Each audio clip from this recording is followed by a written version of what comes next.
I'm doing a blog today, and this one is called Aphrodite and Psyche.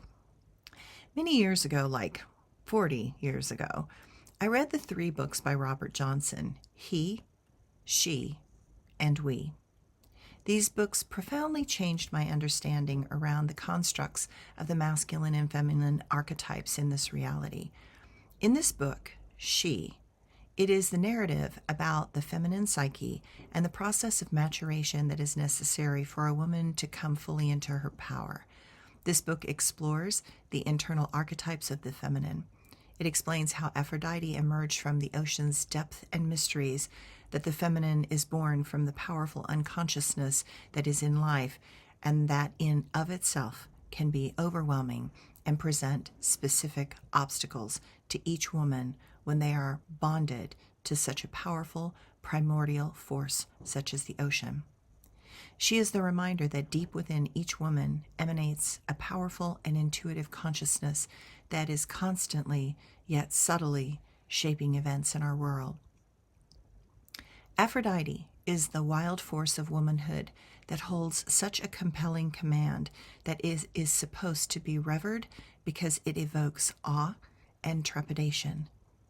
But suddenly, Aphrodite's position of power and influence is threatened because of the arrival of Psyche. This new expression of the feminine comes in to test the prevailing expressions of the feminine, and Aphrodite feels threatened. Jealousy arises in Aphrodite because Psyche is beautiful in a new way, and she carries a new type of allure. Fearing her power, Aphrodite over mankind is threatened, and motivated by envy, she decides to empower Psyche by pulling her into the dark and unconscious forces of the feminine shadow. In other words, she wants to drown her in the dark, chaotic, and shadowy waters of feminine insecurity. This is the ongoing conflict that still is raging between the feminine in our world to this day.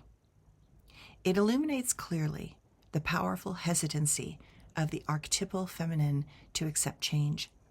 It is a warning to the feminine that when they cling to old patriarchal definitions of the feminine that are familiar and they adhere to the roles that men have determined are where the feminine should stay, they actively and dangerously block any new expression of the feminine from coming out into the world.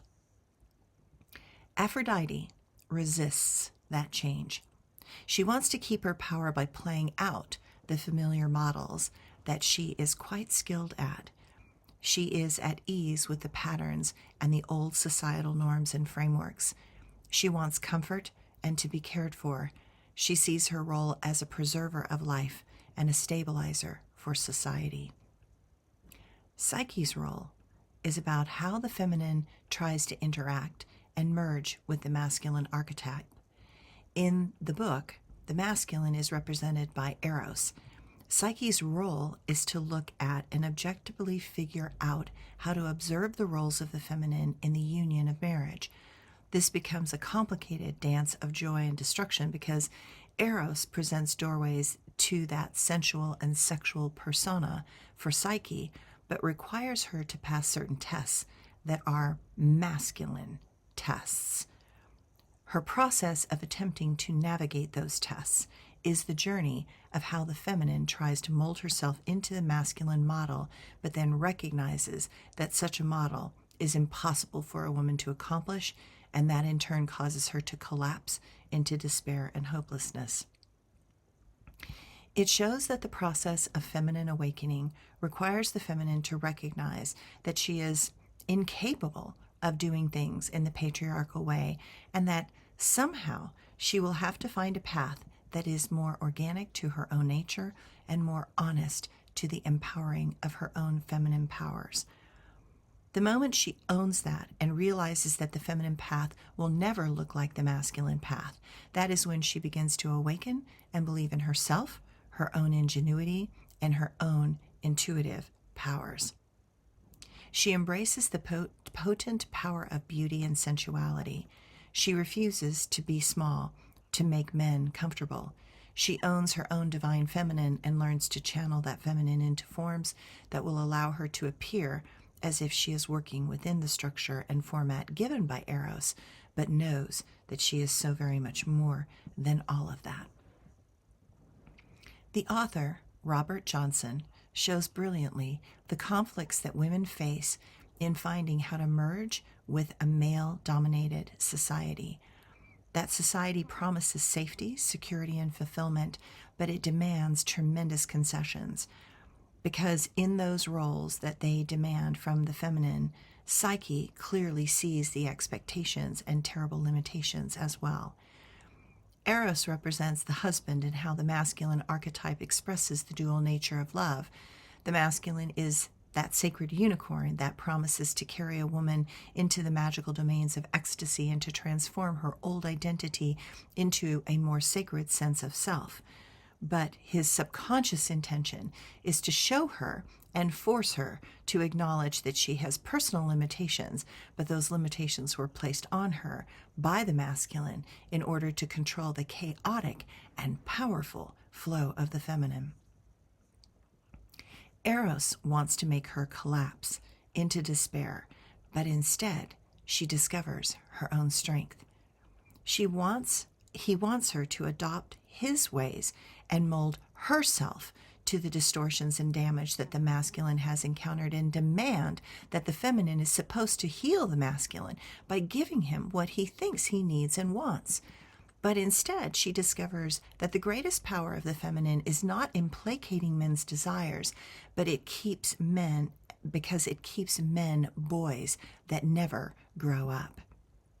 She sees that the power she has inside will demand that the masculine heal by following her flow and her methods. And she sees that what she offers from an openly feminine place is more powerful and valuable than falling into the roles that the Aphrodite archetype was given. Johnson points out through the story that women continue to be viewed through the lens of a male-dominated society. But Psyche sees that humanity can never heal if women forsake their own authentic identity. Psyche is the story of a woman's quest for self-actualization. The evolution of women in our society are going to be required to move from that initial innocent naivety to a mature level of enlightened consciousness. We live in a world where women are valued from their youthful and vibrant positions of a rainbow goddess. Masculine energy wants to keep that projection on the feminine because that level of feminine development is naive and it possesses limited understanding of life's complexities and the subtle dimensions of love. But that level seems perfect to unevolved and unenlightened men.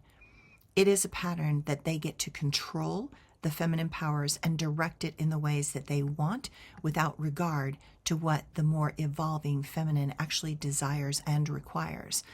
But this level is all about capitalizing on the feminine generosity, on the feminine generously giving to men what the masculine wants to please him. This level of engagement actually is shallow and impedes the cultivation of genuine connections and the deeper powers that can emerge from a spiritual merging and union. That is why the modern feminine psyche continues to feel fundamentally misunderstood and eventually bored by her mates, and then needs to go find something else. Women who embody this evolving psyche energy know that they are admired, but they also know it sets them apart.